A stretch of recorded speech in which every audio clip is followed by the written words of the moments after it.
Dr. Sheetal Brar. She is going to present a safety net device for PCR management during phaco. Thank you, sir.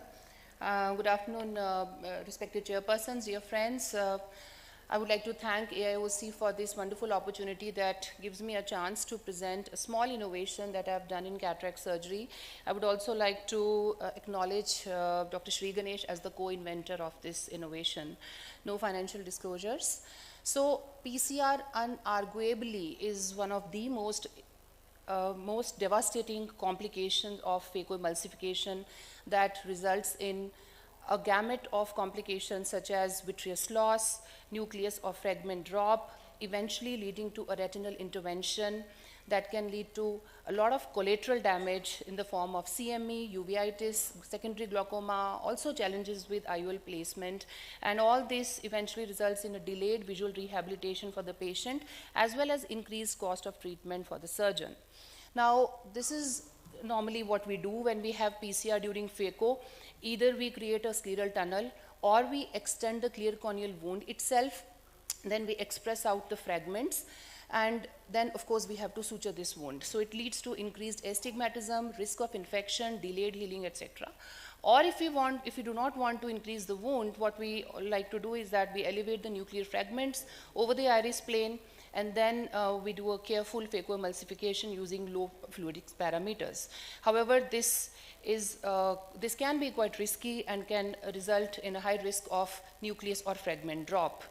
Now, my safety device essentially is a temporary rescue device that can be used in the face of PCR during phaco. So it's made of a biocompatible, implantable, foldable hydrophilic acrylic material. It's circular in shape, and its overall diameter is 7.5 millimeters. So in the first version, which is on the left side, it had square-shaped holes, and each hole was 0.8 into 0.8 millimeters. And on the right side is the version 2, wherein the device has circular holes, smaller circular holes filling the device. Each hole is 0.45 mm, and 4 larger holes, each of 1 millimeter in the periphery. And the thickness of the device itself is 0.2 millimeters. Now let us see a real case scenario where these devices were used. So here you can see almost a grade 3 cataract, and there was a PCR. So of course I lifted the pieces above the iris plane, did an anterior vitrectomy.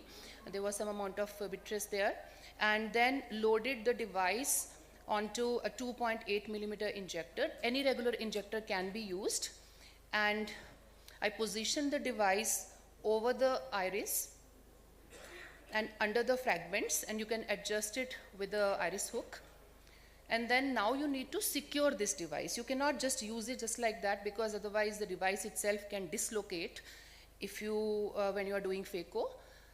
So generally you can just fixating it at 3 points is good enough, because on the fourth side, on the other side, the pieces itself can they will stabilize the device. So once the device is secure, then under good OVD cover, you can go ahead and complete your phacoemulsification without the risk of these fragments dislocating into the vitreous cavity. So of course, once the job of this device is done, you just need to remove the iris hooks and pull it out using a forceps. And then now, of course, you can do a proper thorough anterior vitrectomy, look at how much is the collateral damage, see the condition of your rexes, and then plan your IOL. And all this is done without extending the wound. Now this is the use of version number 2, where this is a soft cataract where there was a PCR, and I have inserted the device under the fragment and positioned it over the iris. So you can see the size of it is around 7.5 mm, so it usually covers the pupil well. So securing the device with iris hooks.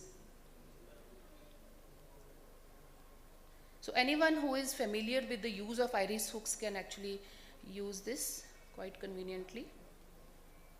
And yes, now you can go ahead with your phaco.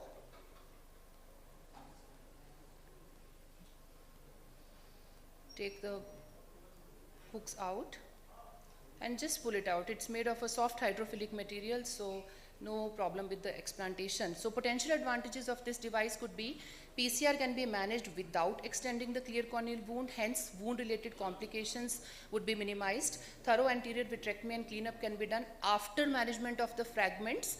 IOL can be planned after proper assessment of the collateral damage and available support. It's hydrophilic material, hence very flexible, easy to maneuver. And it's a very simple device, easy to load, easy to insert, as well as explant using either a regular 2.8 or a 2.2 millimeter injector. Hence, it is quite user-friendly as well. Thank you so much for your attention.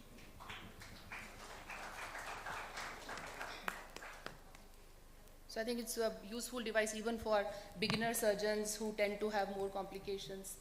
I think excellent device, I think I'll say.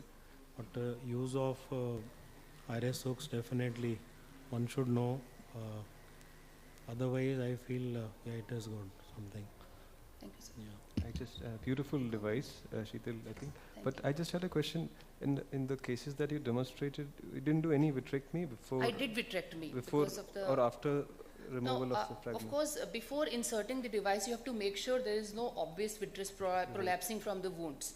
Right. So you will do little bit of anterior vitrectomy if there is vitreous, and then insert the device. You don't want the vitreous coming out of the wounds and then inserting the device. So make sure that at least there is no obvious vitreous. You can stain it with the triamcinolone also to check that. But of course, once the fragments are removed, then it makes it much easier to do your vitrectomy, check the available support, look at the condition of rhexis, then plan the IOL.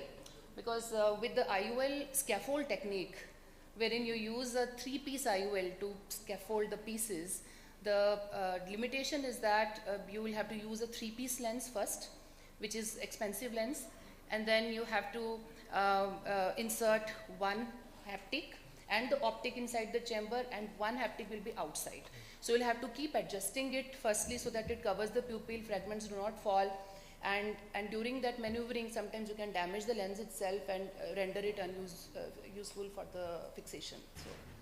So what's the cost of this device? It will be marketed very soon, so it will be affordable for sure. Okay. The size is 7.5 you said. Yes. So it works in all types of dilated pupils, or you find maybe most of the times when this happens, our pupil is usually concepts. dilated, and 7.5 is I think it's a decent size of the device, because if you make it too big, then again sometimes if the eye is small, then it can go to the angles and may lead to more manipulation in the periphery. So I think it's an optimum size of the device. Thank you. Thank you. Thank you. Why can't you just put it in the surface? Why do you need to anchor it? Like if you have a good CCC. No, I mean still it can dislocate. See, when you're doing phaco, you have the fluidics, everything, the device itself can dislocate. You need to secure it with something. In fact, I usually put, if my rhexis is intact, I just use the IOL scaffold. I put a 3-piece into the sulcus, and that also works the same way. And then later on, I can just do cleanup and sometimes capture it into the posterior capture or whatever. So I think it depends on the situation. One I think needs to be very skilled also no. to I use mean, the 3-piece lens and in not various damage. situations, you can use different things. So this would be very useful when, if your rhexis is broken and you don't have the option of putting a 3-piece haptic into the sulcus, then, maybe because this then will you become are forced to use a 3-piece lens for fixation, and many of us may not be well versed with the techniques. Right. Thank you.